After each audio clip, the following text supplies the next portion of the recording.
Aslam and welcome to another lecture on statistics. आज हमारा 34th lecture है स्टैटिस्टिक्स में और अर्थमेटिक मीन में आज हम स्टडी करने जा रहे हैं इसके मेरिट्स और इसके डिमेरिट्स, यानी कि अर्थमेटिक मीन के क्या पॉजिटिव पॉइंट्स है, इम्पोर्टेंट पॉइंट्स है जो कंट्रीब्यूट करते हैं, हमारे लिए आसानी पैदा करते हैं सेंट्रल टेंडेंसी के वैल्यू निकालने में, और जिनकी वजह से अर्थमेटिक मीन जो है एक इम्पॉर्टेंट और शायद सबसे फेवरेट जो है मेजर ऑफ सेंट्रल टेंडेंसी बनता है। और इसके साथ साथ हम कुछ डिमेरिट्स की भी बात करेंगे यहाँ पे कि इसमें कौन सी इंपॉर्टेंट लिमिटेशंस हैं और जिनकी वजह से फिर हम बाकी जो मेजर्स ऑफ सेंट्रल टेंडेंसी है उनका इस्तेमाल करते हैं। तो आइए पहले चलते हैं मेरिट्स पे और देखते हैं कि कौन से मेरिट्स हैं, पर्टिकुलर मेरिट्स है, इंपॉर्टेंट मेरिट्स है अर्थमेटिक मीन में। तो आप यहाँ पे ये याद रख सकते हैं। एक है simplicity, okay, then we have certainty, then we have stability, then we have fourth one is based on all items, and the fifth one is यहाँ पे अल्जेब्रिक ट्रीटमेंट यहाँ पे पॉसिबल है। तो याद रखिएगा simplicity, certainty, stability, based on all items and algebraic यानी कि ट्रीटमेंट। तो आइए एक एक करके इनको हम समझते हैं।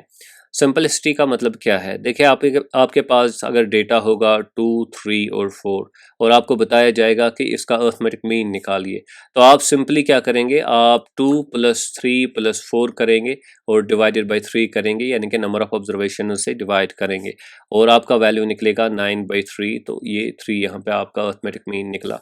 तो आपने यहाँ पे देखा कि अर्थमेटिक मीन का कंसेप्ट है कि भाई ऑब्जर्वेशंस को ऐड करो और जो इनकी तादाद है उनसे उस सम को डिवाइड करो, यानी कि इसको डिवाइड करो, ठीक है, इन 3 से। तो इससे ये पता चलता है कि अर्थमेटिक मीन का जो कंसेप्ट जो है ये काफ़ी सिंपल है, ये काफ़ी इजी है, कोई भी इस कंसेप्ट को अंडरस्टैंड कर सकता है या इसको अप्लाई कर सकता है। तो इसलिए अर्थमेटिक मीन जो है ये एक favourite measure of central tendency है, क्योंकि ये काफ़ी सिंपल है, काफ़ी इजी है, ये अंडरस्टैंड करना या अप्लाई करना जो है काफ़ी आसान है हर किसी के लिए। तो ये एक इम्पॉर्टेंट फीचर है अर्थमेटिक मीन का। दूसरा एक इम्पॉर्टेंट जो फीचर है अर्थमेटिक मीन का वो है certainty.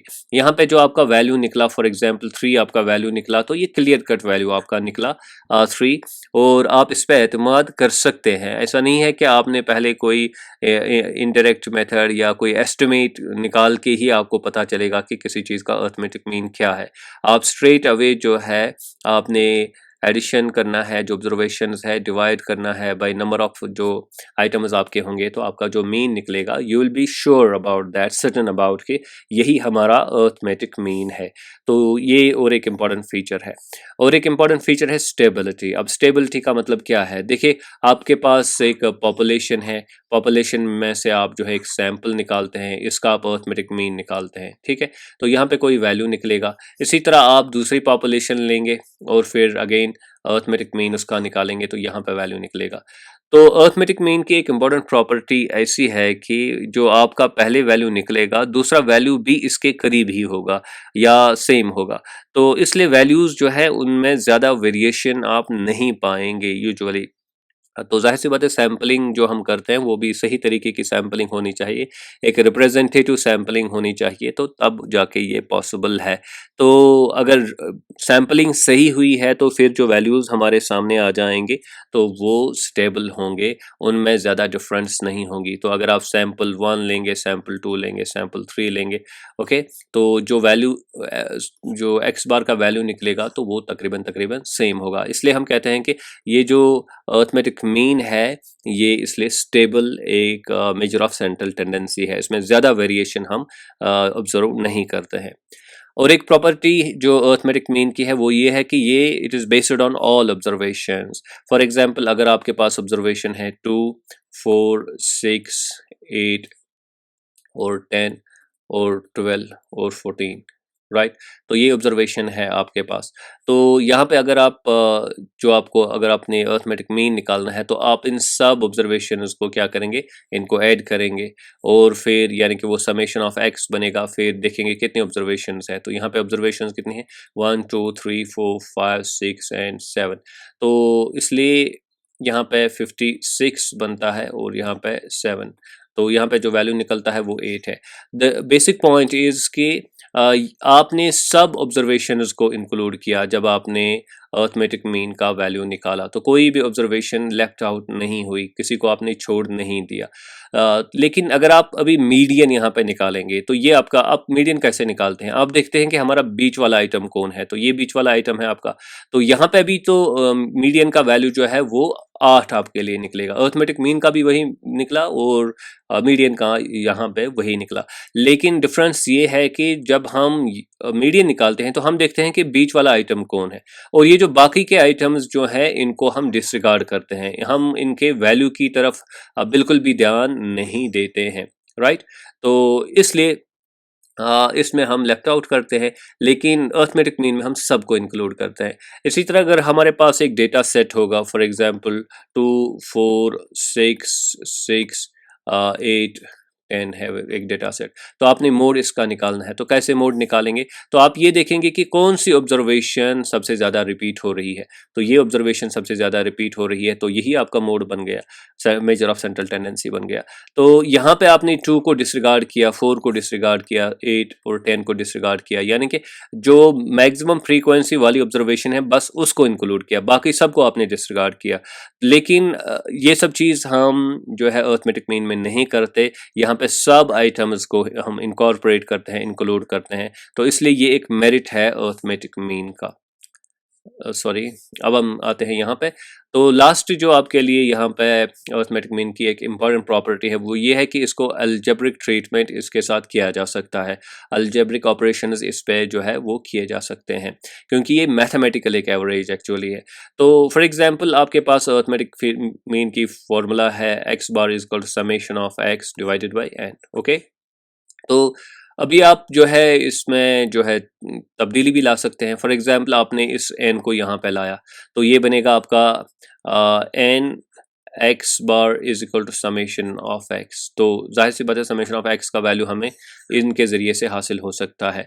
The basic point is कि ये मैथमेटिकल ऑपरेशन आपने इस पे किया और ये पॉसिबल यहाँ पे हुआ। अब ये पॉसिबिलिटी जो है यूजुअली बाकी जो मेजर्स ऑफ सेंट्रल टेंडेंसी है, जो हमारा मीडियन है या मोड जो है, वहाँ पे ऐसी पॉसिबिलिटीज़ बहुत कम आपको मिलेंगी। यहाँ पे ये पॉसिबिलिटी यानी कि हमेशा अवेलेबल रहती है कि आप इसका अलजेब्रिक जो ट्रीटमेंट है वो कर सकते हैं, अलजेब्रिक ऑपरेशंस इन पे जो है वो कर सकते हैं। तो इसलिए ये 5 जो फीचर्स हैं ये काफ़ी इंपॉर्टेंट फीचर्स हैं, मेरिट्स हैं अर्थमेटिक मीन के: simplicity, certainty, stability, based on all items and algebraic treatment. अब हम आते हैं डिमेरिट्स पे। अब अर्थमेटिक मीन के डिमेरिट्स क्या हैं? तो इनमें से सबसे अहम डिमेरिट है कि ये एक्सट्रीम वैल्यूज से इन्फ्लुएंस होता है, it is affected by extreme values. तो इसी तरह इसको ग्राफिकली लोकेट नहीं किया जा सकता है, मीडियन और मोड को ग्राफिकली लोकेट किया जा सकता है। और फिर लॉफेबल कंक्लूजन्स भी यहाँ पे सामने आ सकते हैं, और इवन मिसलीडिंग कंक्लूजन्स यहाँ पे सामने आ सकते हैं। तो ये 4 आप याद रखेंगे, ये डिमेरिट्स हैं किसके, जो हमारा अर्थमेटिक मीन का जो हमारा कॉन्सेप्ट है। तो अब हम इनको एक एक करके डिस्कस करेंगे। देखिए, अगर आपके पास फॉर एग्जांपल आपके पास यू हैव 3 पर्सन्स, ओके। तो एक की इनकम है 10, दूसरे की है 20, ओके, और तीसरे की है फॉर एग्जांपल 300, ओके। तो यहाँ पे आप देख सकते हैं कि ये 3 बंदों की इनकम है। अभी अगर आप इसका एवरेज निकालेंगे तो अब मैक्सिमम की इनकम क्या है, वो 10 और 20 है, बस इस बंदे की 300 है। लेकिन अगर आप एवरेज इनकम यहाँ पे निकालेंगे तो वो आपको पता चलेगा जब आप इनको ऐड करेंगे, 10 plus 20 plus 300, okay, divided by 3 करेंगे, क्योंकि 3 पर्सन है यहाँ पे। तो ये 330 बन रहा है और नीचे क्या है, ये 3 बन गया।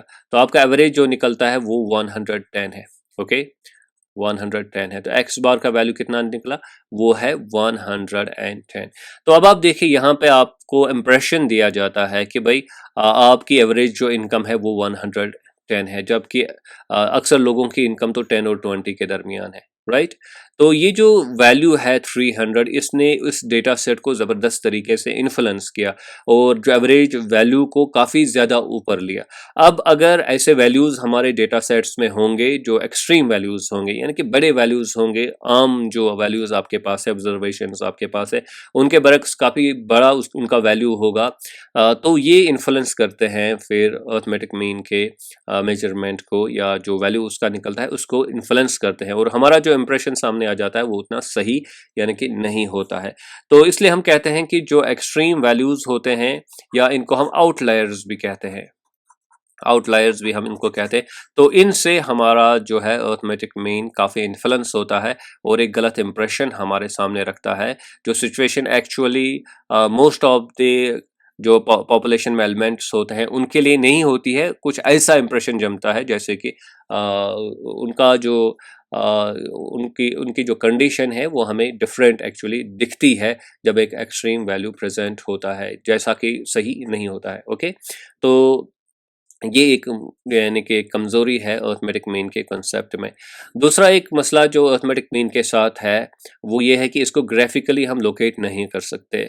तो अगर आप जो है आगे आने वाले लेक्चर्स में हम मीडियन के कॉन्सेप्ट और मोड के कॉन्सेप्ट को डिस्कस करेंगे, और आप देखेंगे कि मीडियन और मोड को हम ग्राफिकली लोकेट कर सकते हैं, लेकिन such is not the case with arithmetic mean, जिसको हम ग्राफिकली लोकेट नहीं कर सकते हैं। तो आने वाले लेक्चर्स में हम स्टडी करेंगे मीडियन और मोड के बारे में इंशाल्लाह, और वहाँ पे देखेंगे कि इनको कैसे हम ग्राफिकली लोकेट कर सकते हैं। तो ये एक वीकनेस रहती है। अगर हमारे पास एक ग्राफिकल ग्राफिक्स है हमारे पास डेटा के, तो वहाँ पे हम स्ट्रेट अवे देखते हैं कि मीडियन कहाँ पे हो सकता है, तो ऐसा जो है अर्थमेटिक मीन के बारे में पॉसिबल नहीं है। तो ये एक और एक कमज़ोरी है इसकी। और एक मसला जो इसके साथ है वो ये है कि ये लॉफेबल कंक्लूजन्स देता है, यानी कि मज़ाहिर का खेज कंक्लूजन्स देता है। फॉर एग्जांपल आपके पास अगर फैमिली साइज है 2, 3, 4, ओके, और फिर लीजिए आप फॉर एग्जांपल 4 हो, तो ये कितना बन गया 4 और 4। ओके, अब इसका एवरेज निकालिए, तो ये है 2 + 3 + 4 + 4 डिवाइडेड बाय 4। ओके, तो ये बनेगा 4 और 4 कितने हुए 8, 8 और 3 11, 11 और 2 कितने हुए 13, तो 13 यहाँ पे हमारा वैल्यू निकला डिवाइडेड बाय 4। तो यहाँ पे अगर आप देखेंगे 4 3 आर 12, ओके, तो फिर बनेगा 4 पॉइंट आएगा 4 2 आर, ओके, और फिर बनेगा 4 5 आर, राइट। तो 3.25 फैमिली साइज आपका निकला। अब देखिए फैमिली मेंबर्स यहाँ पे 2 है, यहाँ पे 3 है, यहाँ पे 4 है, यहाँ पे 4 है। आपको बताया जा रहा है कि भाई एवरेज फैमिली मेंबर्स कितने हैं, तो आपके एवरेज फैमिली मेंबर्स कितने निकलते हैं 3.25। अब 3.25 तो किसी करके फैमिली मेंबर्स नहीं हो सकते हैं, या तो 3 हो सकते हैं या फिर 4 हो सकते हैं, यानी कि ये बीच वाला वैल्यू जो है ये नहीं आ सकता है इन केस ऑफ वो जो नंबर्स होंगे जो डिस्क्रीट इन नेचर होंगे। तो 3 हो सकते हैं, 4 हो सकते हैं, तो 3.25 का कोई मतलब ही नहीं है। अगर आप कहेंगे कि हमारे पास 3.5 फैमिली मेंबर्स है, तो ये तो बड़ी मज़ाहिका खेज बात होगी। या तो 3 होगी फैमिली स्ट्रेंथ फैमिली की, या 4 होगी स्ट्रेंथ फैमिली की। तो ऐसे कंक्लूजन जो है वो आ जाते हैं जब हम अर्थमेटिक मीन का इस्तेमाल करते हैं। और फाइनली यहाँ पे मिसलीडिंग कंक्लूजन्स भी आ सकते हैं। अब मिसलीडिंग कंक्लूजन्स का मतलब क्या है, देखिए फॉर एग्जांपल आपने ईयर ये 3 साल है 1 2 एंड 3, ओके, और ये पर्सन ए है, ये पर्सन बी है, ओके। तो इसकी इनकम पहले थी 10,000, फिर 20,000, और तीसरे साल में 30,000। तो अगर आप इसका एवरेज निकालेंगे तो इसकी जो एवरेज निकलती है वो है 20,000, सॉरी 20,000, 20,000 इसके एवरेज इनकम है, ओके, इन 3 सालों के लिए। और यहाँ पे दूसरा एक कैंडिडेट है, तो उसकी इनकम है पहले 30,000, और फिर है 20,000, और फिर है 10,000। ये लेटेस्ट जो ईयर है उसमें इसकी इनकम 10,000 है, और यहाँ पे अभी जो एवरेज निकलेगा वो होगा 20,000। तो यहाँ पे जो इम्पोर्टेंट चीज़ आपने समझनी है वो ये है कि जो ए है इसकी इनकम में क्या हो रहा है, इजाफा हो रहा है, और जो बी है इसकी इनकम में क्या हो रहा है, इसकी इनकम में कमी हो रही है। लेकिन जो एवरेज हमारे लिए निकलता है वो 20,000 इसका भी है और 20,000 इसका भी है।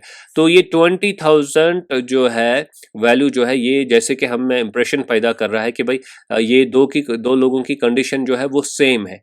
तो सच बात तो ये है कि एक की इनकम में इजाफा हो रहा है, दूसरी की इनकम में जो है वो कमी हो रही है, और ये चीज़ हम नोटिस नहीं कर पा रहे हैं जब हम अर्थमेटिक मीन के वैल्यू यहाँ पे निकालेंगे। तो इससे ये पता चलता है कि जो ट्रेंड है या अ, जो यानी कि ग्रोथ है या कम ग्रोथ हो रही है किसी चीज़ में, तो वो आइडेंटिफाई करना हमारे लिए ज़ाहिर सी बात मुमकिन नहीं है जब हम अर्थमेटिक मीन के कॉन्सेप्ट के ज़रिए से चीज़ों को समझने की कोशिश करते हैं। तो इसलिए ये मिसलीडिंग कंक्लूजन्स भी प्रोवाइड कर सकते हैं। यहाँ पे हमें ये महसूस होगा कि भाई दोनों की कंडीशन सेम है, जबकि एक की कंडीशन तो वो इम्प्रूव हो रही है और दूसरी की कंडीशन जो है वो डिटेरियोरेट हो रही है, वो ख़राब हो रही है। तो इस तरीके से ये कुछ इम्पोर्टेंट जो लिमिटेशंस है अर्थमेटिक मीन के वो सामने आ रहे हैं। आई होप कि इस लेक्चर में आपने अच्छे से समझा होगा कि अर्थमेटिक मीन के मेरिट्स क्या है, डिमेरिट्स क्या है, and do not forget to subscribe to my YouTube channel Earnest Economics. Thank you very much.